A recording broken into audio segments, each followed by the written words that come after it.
Assalamualaikum warahmatullahi wabarakatuh.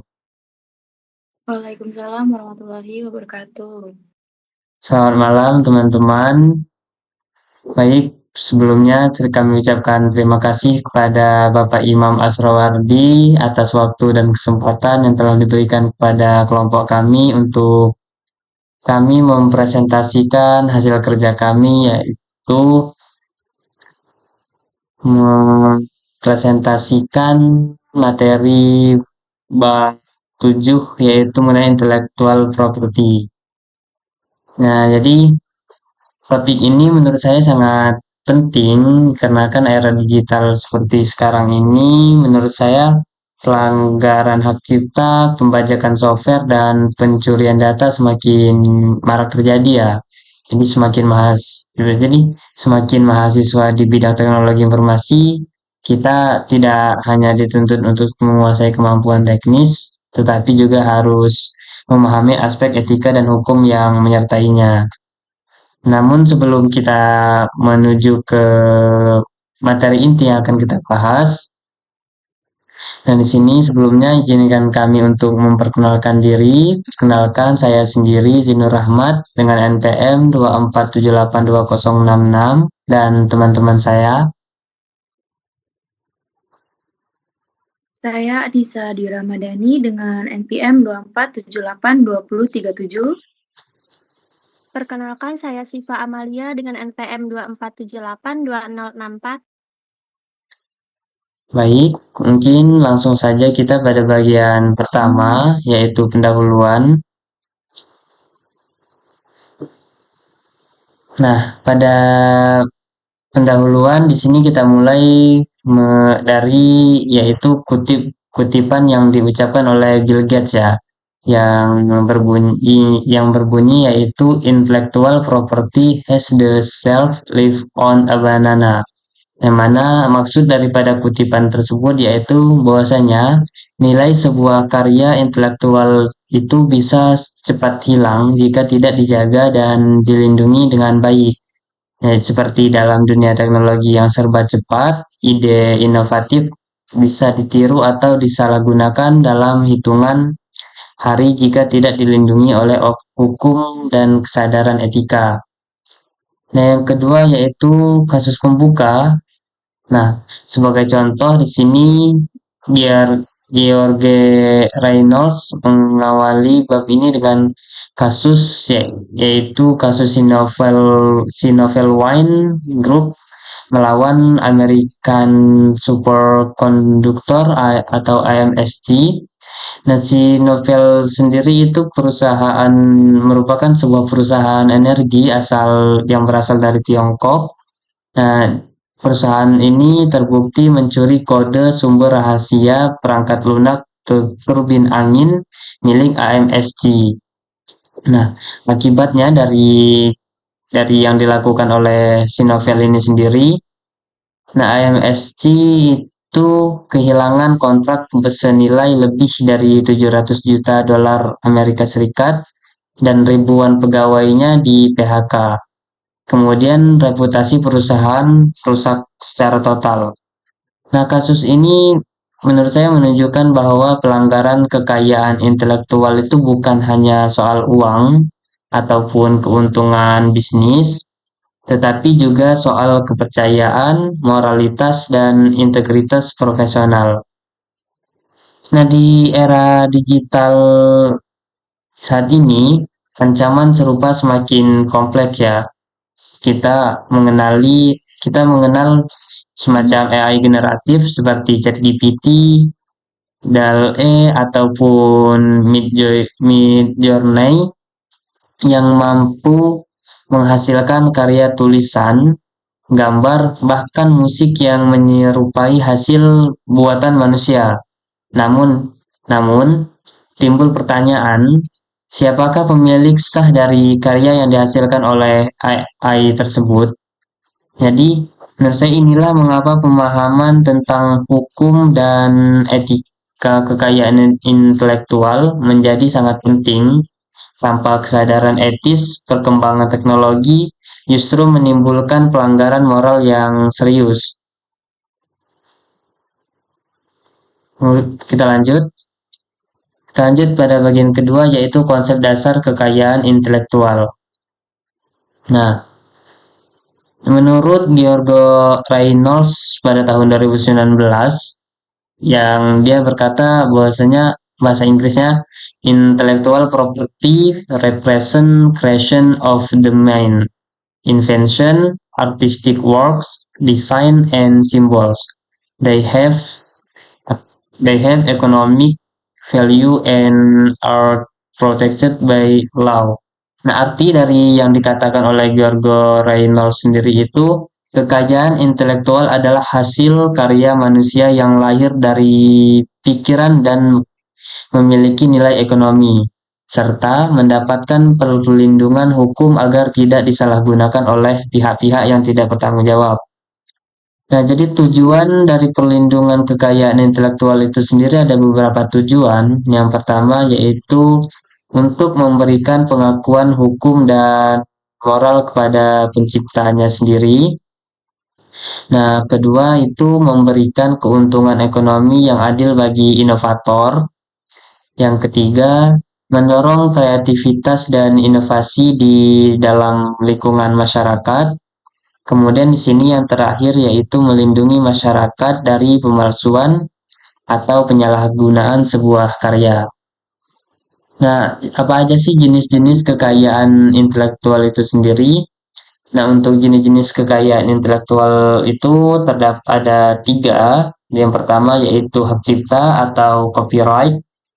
Nah, hak cipta ini sendiri itu melindungi karya tulis, semacam melindungi karya-karya semacam karya tulis, musik, seni, film, dan software. Kemudian di sini yang kedua yaitu paten. Nah, paten ini sendiri bertugas untuk melindungi penemuan dan inovasi di bidang teknologi. Nah, kemudian yang ketiga yaitu rahasia dagang atau trade secret. Nah, di sini rahasia dagang sendiri itu bertugas untuk melindungi informasi bisnis rahasia yang bernilai ekonomi. Seperti resep rahasia sebuah restoran itu termasuk ke dalam rahasia dagang. Nah, perbandingan perlindungan antara Amerika Serikat. Untuk Amerika Serikat itu melalui Digital Millennium Copyright Act atau DMCA dan United States Patent and Trademark Office atau USPTO. Nah, untuk Indonesia sendiri itu dilindungi melalui Undang-Undang Nomor 28 Tahun 2014 tentang Hak Cipta, kemudian Undang-Undang Nomor 13 Tahun 2016 tentang Paten.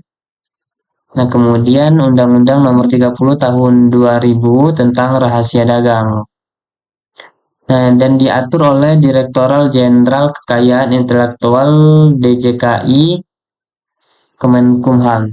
Nah, perlindungan ini mencerminkan bahwasannya baik secara internasional maupun secara nasional, kekayaan intelektual itu sendiri sudah menjadi bagian dari sistem hukum modern dari suatu negara ya. Jadi sebagai mahasiswa, menurut saya kita ini wajib untuk memahami konsep ini nih agar kelak ketika kita menciptakan sebuah karya, menciptakan sebuah inovasi, nah kita juga tahu gimana caranya untuk melindungi hasil-hasil karya kita tersebut supaya tidak disalahgunakan oleh orang-orang yang tidak bertanggung jawab. Kemudian lanjut, di sini saya akan membahas hak cipta. Pada bagian hak cipta sendiri di sini saya akan membahas mengenai pengertiannya, masa berlaku dan contoh pelanggaran, kemudian perlindungan perangkat lunak dan digital DMCA versus Undang-Undang 28 2014, kemudian kasus yang ada di Indonesia. Nah, untuk hak cipta itu sendiri itu merupakan hak eksklusif ya yang dimiliki oleh pencipta atas karya orisinalnya atau karya buatannya. Nah, hak ini mencakup hak untuk menggandakan, mendistribusikan, menampilkan atau memperjualbelikan karya tersebut, karya milik dia sendiri. Nah, seperti menurut hukum menurut undang-undang di Indonesia, yaitu Undang-Undang Nomor 28 Tahun 2014, hak cipta itu berlaku seumur hidup penciptanya sendiri ya, dan 70 tahun setelah meninggal dunia. Nah, perlindungan software dan digital di Amerika Serikat, DMCA, tahun 1998, di situ melarang pembajakan digital dan pelanggaran DRM, Digital Rights Management. Nah, di Indonesia sendiri, software dikategorikan sebagai karya cipta digital dan memiliki perlindungan yang sama seperti karya seni dan tulisan. Nah, untuk apa aja sih contoh-contoh pelanggaran hak cipta? Yang pertama yaitu pembajakan software.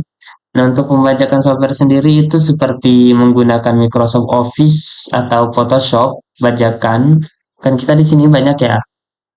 Mungkin kita banyak lah melihat mungkin ada di sekeliling kita atau teman kita sendiri yang menggunakan Microsoft Office yang itu hasil daripada bajakan atau mungkin seperti aplikasi-aplikasi Photoshop, seperti aplikasi Adobe Photoshop itu kan itu berbayar ya. Nah, itu kalau misalnya kita melihat itu menggunakan secara gratis atau ilegal, itu merupakan sebuah pembajakan software. Nah, kemudian yang kedua di sini plagiarisme akademik. Nah, yaitu menyalin skripsi atau artikel tanpa mencantumkan sumber.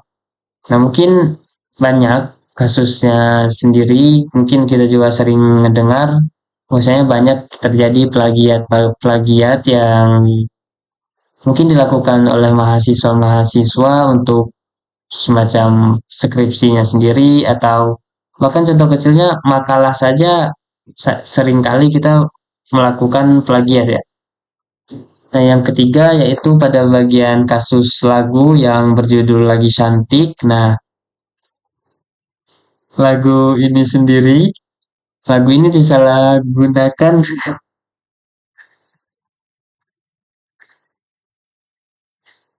nah disalahgunakan oleh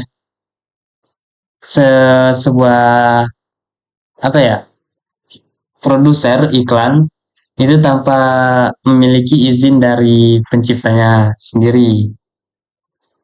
Nah, jadi kalau kita lihat dari sisi etika, pelanggaran hak cipta itu berarti kita tidak menghormati jerih payah orang yang menciptakannya itu sendiri ya. Kita tidak menghargai karya-karyanya, kita tidak menghargai waktu dan ide-idenya yang sudah dia luangkan untuk menciptakan karya tersebut.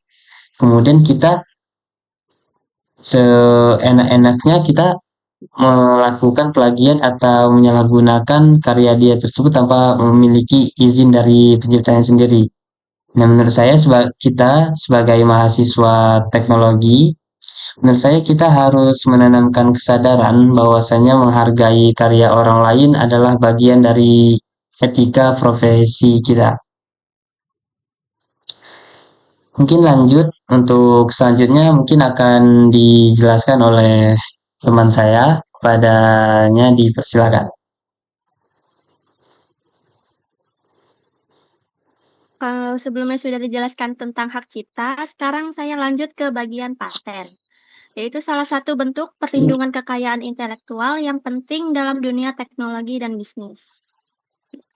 Jadi, paten itu perlindungan hukum yang diberikan kepada penemu agar hasil temuannya tidak bisa digunakan, dijual, atau ditiru orang lain tanpa izin. Tujuannya sederhana, supaya penemu mendapat pengakuan dan keuntungan atas hasil inovasinya. Ini juga bikin orang semakin termotivasi untuk terus berinovasi karena ada jaminan hukum di baliknya. Untuk bisa mendapatkan paten, penemu harus memenuhi 3 syarat utama. Yang pertama itu kebaruan atau novelty belum pernah dipublikasi sebelumnya. Yang kedua, langkah inventif inventive step, ada unsur kreativitas dan bukan hal yang sudah umum diketahui. Yang ketiga dapat diterapkan secara industrial applicability. Hasil penemuan itu bisa diproduksi atau digunakan dalam kehidupan nyata. Kalau dilihat dari jenisnya, di sini ada 3 bentuk paten, yaitu yang pertama utility paten untuk fungsi atau mekanisme kerja suatu alat atau proses, contohnya teknologi mesin atau software. Yang kedua desain paten, untuk tampilan luar atau bentuk visual produk, contohnya desain khas iPhone. Yang ketiga plant paten, untuk tanaman hasil persilangan atau rekayasa baru. Nah, di Indonesia paten ini diatur dalam Undang-Undang Nomor 13 Tahun 2016. Ada 2 kategori paten, yang paten biasa berlaku 20 tahun dan paten sederhana yang berlaku 10 tahun. Paten sederhana biasanya diberikan untuk inovasi kecil tapi bermanfaat, misalnya alat pengering hasil pertanian buatan lokal. Di sini contohnya seperti Gojek dan Grab, seperti pemesanan, algoritma, dan teknologi pembayaran, termasuk dalam bentuk paten atau rahasia dagang, karena punya nilai teknologi dan ekonomi tinggi. Kasus globalnya yang sering dijadikan contoh yaitu Apple dan Samsung, di mana Apple menuduh Samsung meniru desain dan fungsi iPhone. Apple menang di pengadilan dan mendapatkan ganti rugi lebih dari 1 miliar dolar. Kasus ini jadi pelajaran penting bahwa paten bukan sekedar dokumen hukum tapi juga senjata bisnis yang sangat kuat di industri teknologi. Selanjutnya, lanjut. Selanjutnya, beda dengan paten yang bersifat terbuka dan wajib didaftarkan, rahasia dagang justru bersifat tertutup. Rahasia dagang melindungi informasi yang punya nilai ekonomi karena bersifat rahasia dan dijadikan kerahasiaannya oleh pemiliknya. Berdasarkan Undang-Undang Nomor 30 Tahun 2000, ada 3 kriteria utama rahasia dagang. Yang pertama, informasinya punya nilai ekonomi. Yang kedua, pemiliknya menjaga kerahasiaan itu dengan cara tertentu. Dan yang ketiga, informasinya tidak mudah diketahui publik secara sah. Contohnya bisa berupa resep makanan, formula kimia, algoritma sistem, atau strategi bisnis internal. Selama informasinya masih dirahasiakan, perlindungannya tetap berlaku, tidak ada batas waktu seperti paten. Keunggulannya itu tidak perlu registrasi dan tidak ada masa kadaluarsa, tapi resikonya kalau rahasia itu bocor atau diketahui umum, perlindungan langsung hilang. Di sini ada kasus Indonesia yang terkenal itu adalah CV Bintang Harapan dan Hipin, di mana seorang karyawan membocorkan resep kopi perusahaan ke pihak lain. Karena resep itu termasuk rahasia dagang, maka tindakan tersebut dianggap melanggar hukum. Kasus seperti ini sering terjadi di industri makanan dan minuman, di mana formula menjadi aset paling berharga. Kalau di tingkat global, contoh kasusnya Sinovel dan AMSC, perusahaan Cina mencuri kode sumber dari perusahaan Amerika untuk turbin angin dan menyebabkan kerugian lebih dari 1 miliar dolar. Ini contoh klasik pencurian rahasia dagang antar negara. Jadi kalau paten sifatnya terbuka dan berbatas waktu, rahasia dagang justru tertutup tapi bisa berlaku selamanya, asalkan tetap dijaga. Selanjutnya, bagian isu etika kekayaan intelektual. Karena ini sering banget muncul di era digital sekarang, kalau paten dan rahasia dagang bicara soal hukum, bagian ini bicara tentang moral dan tanggung jawab profesional dalam menghargai karya orang lain. Yang pertama yaitu plagiarisme, menyalin karya ide atau tulisan orang lain tanpa izin dan mencantumkan sumber. Ini bukan cuma melanggar etika akademik, tapi juga bisa melanggar hukum hak cipta. Yang kedua, rekayasa balik, reverse engineering. Ini proses membongkar produk untuk mempelajari atau meniru cara kerjanya. Kadang dibolehkan kalau tujuannya untuk membuat sistem yang kompatibel, tapi kalau untuk menjiplak atau mencuri teknologi, itu jelas melanggar etika. Yang ketiga, Open source software. Ini kebalikannya dari rahasia dagang. Di sini kode sumber dibuka untuk umum supaya bisa dikembangkan bersama. Prinsipnya adalah kolaborasi dan transparansi. Tapi tetap ada aturan lisensi yang harus dihormati. Lalu ada Cyber Squad, yaitu mendaftarkan nama domain yang mirip merek terkenal untuk dijual kembali. Secara etika dan hukum ini dilarang karena merugikan pemilik dan merek asli. Terus ada juga intelligent kompetitif versus spionage industri. Intelligent kompetitif itu mengumpulkan informasi dari sumber publik secara legal, sedangkan spionage industri itu mencuri data rahasia dari pesaing, yang jelas tidak etis dan bisa dipidana. Dan yang terbaru adalah etika penggunaan AI generatif. Sekarang banyak karya dibuat dengan bantuan AI, mulai dari gambar sampai tulisan. Tapi pertanyaannya siapa yang punya hak cipta atas karya itu? Apakah manusia yang membuat prompt atau sistem AI-nya? Nah, isu-isu seperti ini masih terus dibahas dan akan jadi tantangan etika ke depannya. Selanjutnya akan dilanjutkan oleh Nisa. Baik, di sini saya akan menjelaskan sedikit tentang konteks Indonesia yang terkait kecerdasan buatan dan kekayaan intelektualnya.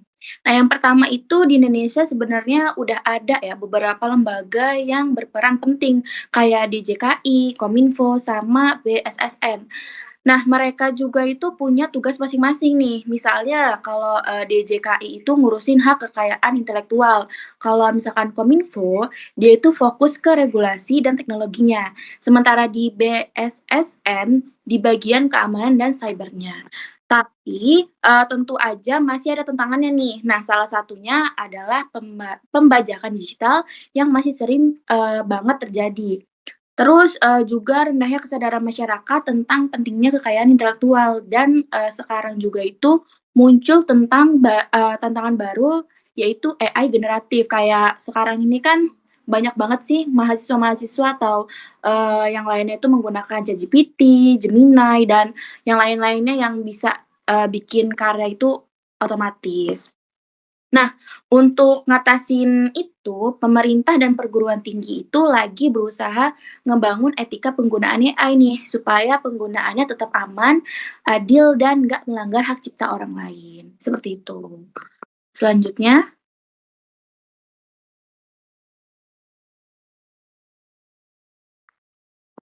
di sini, di bagian studi kasus, aku ambil contoh tentang AI dan hak cipta digital nih.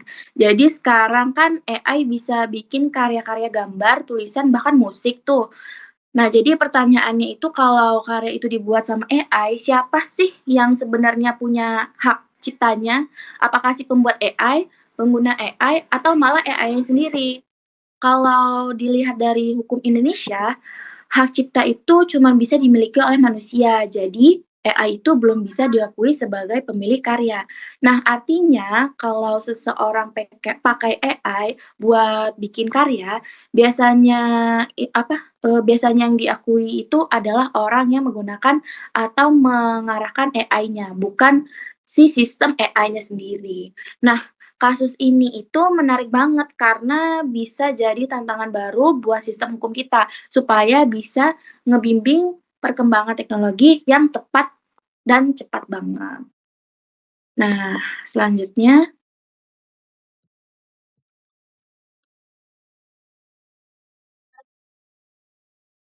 nah di sini ada ringkasan dan diskusi. Jadi teman-teman di bagian ini saya mau bahas 3 pertanyaan nih buat penutup dan diskusi kita bareng-bareng ya. Nah, pertanyaan pertama itu kan ada, apakah AI bisa jadi pencipta yang sah secara hukum? Nah, bagi Zinur, gimana nih pendapatnya?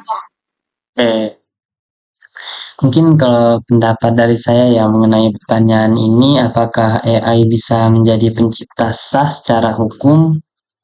Kalau menurut saya, kalau kita baca-baca dari buku yang telah diberikan, materi intelektual itu menurut saya tidak ya. Karena kan menurut Undang-Undang Hak Cipta Nomor 28 Tahun 2014, itu hanya manusia yang dapat menjadi pencipta. Nah, jadi AI tidak memiliki kesadaran moral atau memiliki tanggung jawab atau niat kreatif. Namun ya, jika manusia menggunakan AI sebagai alat bantu untuk menciptakan suatu karya, maka hak cipta itu tetap berada pada manusia yang menciptakannya meskipun dia meminta bantuan kepada AI. Namun kalau secara etis, hal ini menunjukkan bahwasanya manusia itu tetap pusat kreativitas dan moralitas, bukan mesin. Menurut saya sih cukup. Oh, baik-baik. Kalau buat Sifanya sendiri, bagaimana? Aku sama kayak Jinur, AI itu belum diakui sebagai pencipta yang sah. Hukum Hmm, di hampir semua negara, termasuk Indonesia, itu masih mensyaratkan bahwa pencipta itu harus manusia, karena hanya manusia yang dianggap punya niat, kreativitas, dan tanggung jawab hukum. AI itu hanya alat bantu yang bekerja berdasarkan data dan algoritma yang dibuat oleh manusia. Jadi kalau ada karya yang dihasilkan AI, hak cipta biasanya tetap dimiliki oleh pihak yang membuat atau mengarahkan AI-nya. Misalnya pembuatan prompt, pengembangan sistem, atau pemilik platformnya. Hmm. Oke, mungkin kalau dari saya sendiri itu sepakat dengan jawaban Zinur dan Syifa itu tuh, belum bisa ya atau tidak, karena kan soalnya di UU Hak Cipta yang bisa disebut pencipta itu harus manusia yang punya niat dan kesadaran untuk mencipta. Nah, sementara kan AI, cuman alat ya, dia itu bekerja berdasarkan data dan, perintah yang kita kasih. Jadi kalau AI bikin karya, yang diakui sebagai pencipta itu tuh biasanya adalah orang yang mengarahkan atau memakai AI-nya, bukan si AI-nya sendiri. Nah, tapi ini nih masih jadi perdebatan, seru juga nih, karena kemampuan AI kan sekarang udah makin luar biasa dan canggih ya. Itu udah bikin karya orisinal banget sih, gitu. Nah, jadi kita lanjut ke diskusi yang kedua, itu ada pertanyaan, kenapa banyak pelanggaran kekayaan intelektual terjadi di sektor digital? Nah, menurut Zinur sendiri itu bagaimana? oke. Kalau menurut saya, mengapa banyak pelanggaran kekayaan intelektual terjadi di sektor digital itu mungkin terjadi atas beberapa faktor ya. Mungkin yang pertama itu karena sifat digital yang mudah untuk disalin atau mudah untuk dicopy dan mudah disebarkan atau mungkin untuk sulit dilacak ya. Nah, selain itu, hukum juga sering tertinggal dari kemajuan teknologi. Jadi kurangnya kesadaran etika digital, budaya budaya yang mungkin seenak-enaknya memakai gratisan dan anonimitas pengguna juga memperparah pelanggaran kekayaan intelektual ya. Nah, mungkin kalau misalnya solusinya untuk supaya tidak terjadinya banyak pelanggaran kekayaan intelektual itu sendiri, mungkin yang pertama tuh literasi etika digital sejak dini sih. Kedua, penegakan hukum yang tegas. Yang terakhir mungkin kolaborasi antar pemerintah, industri, dan masyarakat. Mungkin cukup. Baik, kalau menurut Shifanya sendiri bagaimana? Kalau menurut saya karena dunia digital mudah diakses, mudah disalin dan sulit diawasi, file digital seperti musik, video, gambar, atau tulisan bisa diduplikasi tanpa kehilangan kualitas dan sering disebarkan tanpa izin pemiliknya. Nah, faktor lainnya itu sistem perlindungan KI di dunia maya belum secepat perkembangan teknologinya sehingga penegakan hukum sering tertinggal dibandingkan pelanggarannya. Cukup? Nah, kalau buat aku sendiri, ini nih karena dunia digital tuh aksesnya gampang banget ya, kita tuh, bisa, download, copy, dan share karya orang lain yang udah dibilang Zinur tadi. Karena kan masalahnya itu banyak orang yang masih mikir kan kayak cuman di internet itu, berarti kan bebas dipakainya. Nah, selain itu pengawasan di dunia digital itu tuh susah banget, karena konten itu bisa nyebar lintas negara, kayak lintas platform dan susah dilacak juga.